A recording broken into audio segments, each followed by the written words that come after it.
An RAF airbase in Scotland is getting prepared for the landing of a transatlantic flight that has been hijacked. Colonel Drummond has been called in to deal with the situation, and as soon as he lands, an officer informs him that they are working under the assumption that the pilot and co-pilot are dead. He has the information that there's at least one person on board the plane who is on the German terrorist watch list.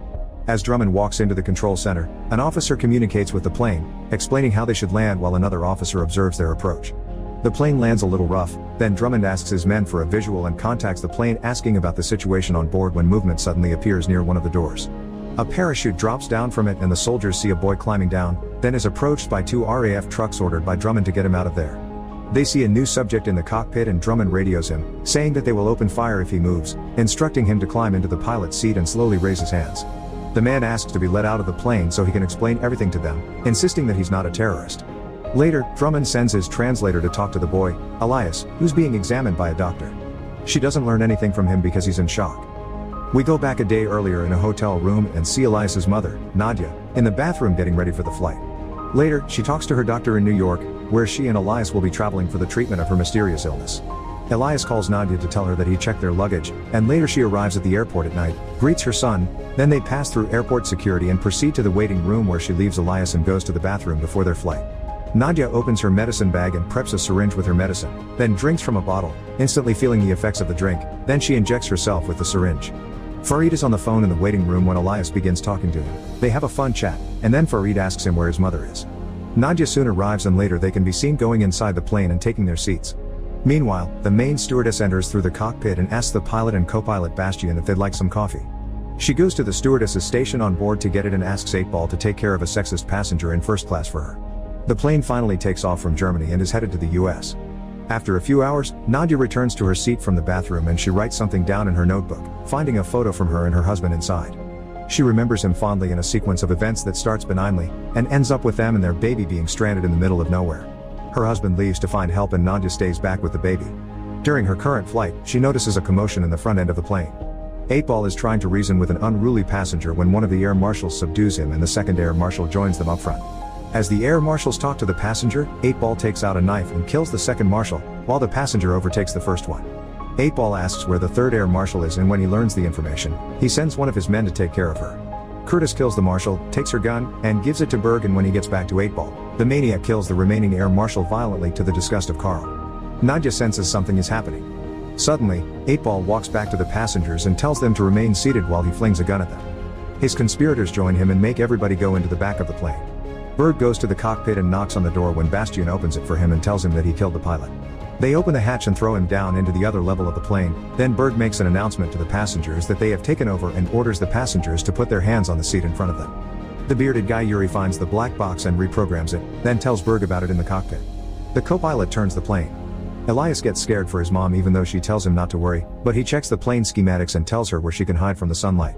Curtis gets Farid to get up and move to the front of the plane, while Carl tries to calm 8-Ball and Elias escapes from his seat. Nadia goes after Elias and 8-Ball after them, then he still shoots her in front of Elias. He grabs the boy and Carl puts him back in his seat, telling him to stay there. Berg meets Curtis halfway to the back and Curtis tells him what happened. Berg approaches 8-Ball and tells him that if he does something like that again he'll kill him, but he still uses Nadia's death as an example to the other passengers. In a flashback, we go back to the car where Nadia is waiting with her baby for her husband to get help back to them. After waiting for a while, she leaves the car and walks into the woods, following in her husband's footsteps. Nadia comes upon an abandoned house and thinks she'll find him there. Inside of the house she sees blood on the floor and follows a line of it down toward the basement when a vampire comes out of nowhere and chases her down. She locks herself in the basement where she finds her husband dead. The creature tries to come in through a window and Nadia goes to fight it off, but it bites her before it gets killed by the sunlight. She wakes up in the plane, alive. Nadia hears dogs in the hold and drops down into it through a hatch. Meanwhile, Berg forces Farid and 2 other men into reading a terrorist-sounding message.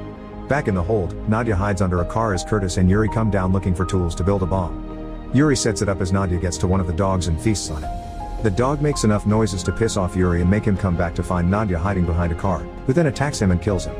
Simultaneously, Farid gets back to the other passengers and heads straight to Elias, sitting down next to him. Nadia begins to change into her vampire form rapidly, feeling her teeth coming in, so she finds the medicine and gets ready to inject it when she hears Berg call Yuri, telling him that there are 10 minutes to the jump. Nadia goes back to Yuri's body and drinks his blood, speeding up her transformation, then she walks back to the other part of the plane. The hijackers lie to the passengers that they will set off a nerve gas if they move from their seats, then they proceed to the hold where they find Yuri with a dog next to him, which Nadia has set loose to look like it killed him. She gets in the back of the plane to get Elias, freaking out the other passengers that she'll set off the gas. Nadia and Elias go to the cockpit where they discover that the pilots have left, so she comes back to the passengers and asks for someone that can fly a plane. One of the men says that he can do it and goes with Nadia, as Farid tells the other passengers about what he read in the statement. Nadia and the guy go to the cockpit, and she locks the doors before Farid can join them there. In the meantime, the hijackers get into their scuba gear and are ready to jump, while Berg communicates with the man that will pick them up from the ocean. Nadia continues to transform in the cockpit, worrying Elias, when the guy realizes that they're on autopilot. She sees the hijackers on the security monitors and tells him to wait for them to jump before he turns it off. 8-Ball has figured out that she isn't dead and comes back to the plane with Berg, looking for her. One of the passengers tells them that she's in the cockpit, so they go there and ask her to open the door. Nadia tells the man to turn the plane around toward the US again, even though he tells her they're closer to Europe. He's scared of her, so he obliges her command, and when the hijackers notice the plane turning, Berg threatens to kill a passenger. He shoots him and tells Nadia that they'll keep killing others until she opens the door, then tells 8-Ball to get him another one. The psychopath finds a little girl and brings her to Berg, who shows her to Nadia. He begins the countdown, and before he can shoot the girl, Nadia jumps out of the cockpit and attacks him, biting straight into his neck, scaring the hell out of Bastian and the others. The guy in the cockpit shuts and locks the door again with Elias inside. Nadia finishes drinking Berg's blood and then goes after the rest of them, who run back to the hold. Berg begins changing, and when she hears it, Nadia goes back to kill him, with 8-Ball seeing it all happen. She goes back to the door and tells Elias not to open it because he's safer there, then goes into the lavatory and sees how much her transformation has progressed. 8-Ball asks to see her bag and comes back down to the other hijackers reading from her notebook. He says that she's a vampire, but since Carl didn't see what happened, he doesn't believe the rest when they tell him what Nadia did. Carl is too caught up with how maniacal 8-Ball is, who shows the others a UV light to hurt Nadia. She injects herself with the medicine and goes into another flashback. Nadia tries to take care of Elias as a baby, while also feeding herself. As the baby keeps crying, she hisses at it but then goes to the bathroom to rip her fangs out so she doesn't hurt him. One day, Nadia goes back to the house where she got turned, when the father of the vampire that made her shows up. The man tells her that his son couldn't control himself, and neither can he despite his appearance. The man shoots her, saying that they are all cursed and bring only suffering. Back at the plane, 8-Ball is making a steak and the others are arguing over what to do now. Carl convinces Bastian that their only chance is to get back in the cockpit and get the plane back on course. Elias gets out of the cockpit, ignoring the pleas from the guy to stay inside, and gets his mother out of the bathroom, dragging her back. The hijackers get back up, and when the guy sees them, he locks himself back up in the cockpit. Nadia rises and goes toward 8-Ball, who's waiting for her with a steak and a UV light. He burns her and she faints, so he tells the others to take control back, while he stays behind to figure out what she is. 8-Ball finds a syringe and fills it with her blood, and when he wants to stake her, Elias shows up threatening him with a gun. The psychopath goes toward Elias, and when he reaches for the gun, it shoots the window open and the plane destabilizes because of the pressure drop.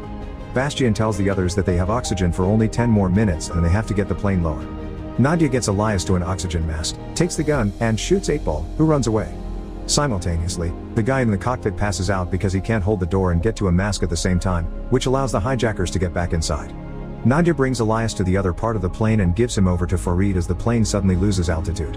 She goes after 8-Ball and finds him inside a bulletproof car, so no matter how much she shoots at him, nothing happens. The maniac injects himself with her blood even though she begs him not to do it. 8-Ball immediately begins to turn, and Nadia figures out what she has to do to stop him. She finds matches and alcohol, then comes back and pours it inside the car, lighting 8-Ball on fire. Nadia remembers the old vampire telling her that they cannot let their evil spread and they must stop it. She begins smashing his face, and before she strikes the final blow, the man says that she cannot control the evil inside of her. The plane finally stabilizes, but the hijackers see that there is a fire in the hold, though before they come down, Nadia has already contained the fire and is crawling back inside the plane. The hijackers shoot at Nadia and the passengers freak out, so they stampede toward the front of the plane, including Farid carrying Elias. The hijackers find 8-Ball in the car alive when he suddenly attacks Curtis and drunks his blood, then gets out and goes after the others. Nadia secures the door to the hold and hears Elias yelling after her that the passengers want to kill her. Farid, however, calls out saying that they won't hurt her, clearly not on the same page as the others, one of which shoots her. She attacks the other one and they try to contain her, but she just breaks free and goes after Farid. Elias convinces her not to kill him as the other man points a gun at her. Nadia hears the other vampires in the hold and says that they can't let them come back on board, so she runs down and tries to contain 8-Ball behind a door. Farid runs to her aid and gets bitten by 8-Ball, who gets shot by the other guy when he pushes through the door. Nadia chops off Farid's hand to stop the spread to the rest of his body, while Curtis, now fully turned, tries to get back into the plane from below. Nadia manages to put him and 8-Ball back down, saving the stewardess from becoming vampire grub. After that, she goes back to the passengers and finds Bastian, while Farid reassures them that she's on their side. Nadia takes him back to the cockpit where he tells her that they have to find the nearest airport to land because they are running low on fuel. Farid and Elias convince her to go below the cockpit where it's dark as he stays behind with Bastian. The moment that the pilot gets a signal from the nearby RAF airbase, he tells them that they have been hijacked, but that they were able to overpower the hijackers and lock them in the cargo hold. Meanwhile, Elias goes up to look for his mother's medicine while the passengers hear the vampires rampaging in the hold. One of the hurt passengers decides to go down to the vampires because he's dying and releases 8-Ball, asking to be bitten. 8-Ball just storms past him and attacks the other passengers. Nadia and Farid see that the airplane has turned into complete pandemonium as the other passengers flock to the cockpit doors, trying to get in. Bastian doesn't allow them to open the door and Nadia realizes that they shouldn't land the plane because the vampires would get out. Farid thinks that they should land the plane and then blow it up remotely, so they go to the fuel tank to set up the explosive and realize that they have a detonator but no timer. Nadia volunteers to blow up the plane manually when all of them get out of the plane and explains to Elias that it must be done. The boy isn't interested in leaving his mother to die, so he runs down into the hold to find the hijacker's timer, protecting himself with a UV light. The vampires in the hold go after Elias, but he manages to dodge all of them. Elias finds the right tool and starts coming back to the cockpit when the vampires attack him and he drops the light. Nadia sees what is happening from the cockpit and decides to help Elias. She asks Bastian if the airplane is on the right track and he tells her that it's on autopilot, explaining that with traffic control anyone can land the plane at this point. Nadia turns to Farid and makes him promise that he will take care of her son, then feeds on Bastian, knowing that it will make her transformation final. Elias gets attacked by the other vampires when 8-Ball hears him scream and claims him for himself. Before he can get to the boy, Nadia attacks him and the two vampires fight in the hold. 8-Ball bites into her when Elias gets the idea to blow out the hold door so his mother can push 8-Ball out of there. Meanwhile, Farid sees that the boy is left alone in the hold with his mother, when 8-Ball crawls back inside the plane and goes after the boy. Farid turns off the autopilot and turns the plane sideways, killing 8-Ball by exposing him to the sunlight. Elias feeds his mother his own blood and she wakes up, barely controlling herself not to feed on him more. She pushes him away and crawls back into the hold. Back in the RAF base, Elias asks the translator about Farid and begs her to get him out, but the racist tells him that no matter what Farid has told him that he's one of the bad guys. Elias tells her that they have to save him from the vampires before the sun goes down. They sedate the boy and Drummond gets back to control. He orders his officers to wait while the vampires on the plane feed of the remaining bodies. The army keeps talking to Farid and tries to convince him to hand himself over, not understanding what is happening, nor listening to his pleas. They finally shoot him down and get to the plane, coming inside and taking him out before he can blow it up. The soldiers get inside the plane unaware of what is waiting for them there. As the boy gets driven to a hospital, Elias manages to sedate the paramedic with the sedative that was meant for him. He grabs his teddy bear and jumps out, running toward the plane. The soldiers get attacked by the vampires, not listening to what Farid is telling them. Moments later, he sees Elias from the back of the truck but the boy doesn't hear him call for him. When Elias reaches the plane, he sees his mom feed on a soldier and calls for her. When he realizes that she's not really his mom anymore, Elias blows up the plane, to the surprise of Drummond and his men. With his final strength, Farid finds Elias next to the rubble and they embrace.